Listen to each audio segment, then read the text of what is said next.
വലിയ സ്വപ്നങ്ങളുള്ള ഒരു പെൺകുട്ടിയിൽ നിന്ന് ചരിത്രം സൃഷ്ടിച്ച ഒരു ബഹിരാകാശ യാത്രികയിലേക്കുള്ള സുനിത വില്യംസിന്റെ യാത്ര ദൃഢനിശ്ചയത്തിന്റെയും നേട്ടങ്ങളുടെയും ഒന്നാണ്. So they actually can come off the wall and fly around. Huge opportunities for people to test out guidance navigation control on a... ഗുജറാത്തിൽ നിന്നും യുഎസിലേക്ക് കുടിയേറിയ ഡോക്ടർ ദീപക് പാണ്ഡ്യയുടെയും സ്ലോവേനിയൻ വംശജ ബോണിയുടെയും മകളായി 1965 സെപ്റ്റംബർ 19 ഒഹായോയിലെ യൂക്ലിഡിൽ ജനനം. US നേവൽ അക്കാദമിയിൽ ബേസിക് ഡൈവിംഗ് ഓഫീസറായി ജോലി നോക്കുന്നതിനിടെ ഇറാഖ് കുവൈത്ത് യുദ്ധകാലത്ത് ഹെലികോപ്റ്റർ പൈലറ്റായി ജോലി ചെയ്യേണ്ടി വന്നത് വഴിത്തിരിവായി.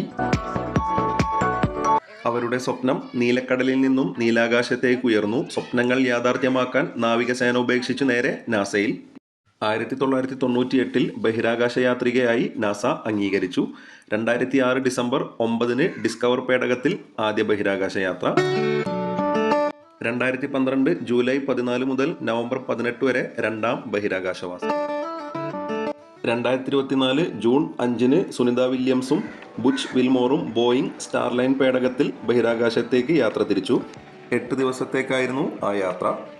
പേടകത്തിലെ ഹീലിയം ചോർച്ച, ത്രസ്റ്റുകൾക്കുണ്ടായ തകരാർ എന്നിവ മൂലം ആ യാത്ര 287 ദിവസം നീണ്ടു. 2024 സെപ്റ്റംബർ 24 പേടകം തിരികെ ഭൂമിയിലെത്തി.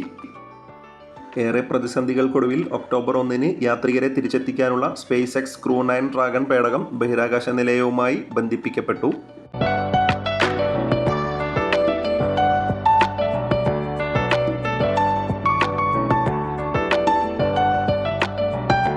വെല്ലുവിളികൾ നിറഞ്ഞ ജീവിതത്തിനിടയിലും സുനിത വില്യംസ് പല റെക്കോർഡുകളും സ്വന്തമാക്കി. ബഹിരാകാശത്ത് ഏറ്റവും കൂടുതൽ സമയം നടന്ന വനിത എന്ന റെക്കോർഡ് സ്വന്തമാക്കി. ഇതുകൂടാതെ ബഹിരാകാശ മാരത്തൺ ഓടുന്ന ആദ്യ വ്യക്തിയായി സുനിത വില്യംസ് മാറി. 2003 കൊളംബിയയിൽ സ്പേസ് ഷട്ടിൽ ദുരന്തത്തിൽ അന്തരിച്ച കൽപ്പന ചൗളയായിരുന്നു സുനിതയ്ക്ക് മുമ്പ് ബഹിരാകാശ യാത്ര നടത്തിയ ഇന്ത്യൻ വംശജ. Butch Wilmore, Nick Hague, Alexander Gorbunov തുടങ്ങിയവരാണ് സുനിത വില്യംസിനൊപ്പം തിരിച്ചെത്തിയ മറ്റു ബഹിരാകാശ യാത്രികർ. സ്പേസ് എക്സിൻ്റെ വിശ്വസ്ത പേടകമാണ് സ്പേസ് എക്സ് ക്രൂ 9 ഡ്രാഗൺ പേടകം. മനുഷ്യരെ ബഹിരാകാശത്തേക്ക് എത്തിച്ച ആദ്യ സ്വകാര്യ പേടകം കൂടിയാണ് സ്പേസ് എക്സ് ക്രൂ 9 ഡ്രാഗൺ പേടകം. And splashdown, Crew 9 back on Earth. Mexican ഉൾക്കടലിൽ ഇന്ത്യൻ സമയം 3:30 ഫ്ലോറിഡയുടെ തീരത്തോട് ചേർന്ന് വിജയകരമായി ഡ്രാഗൺ മൊഡ്യൂൾ ലാൻഡ് ചെയ്തു.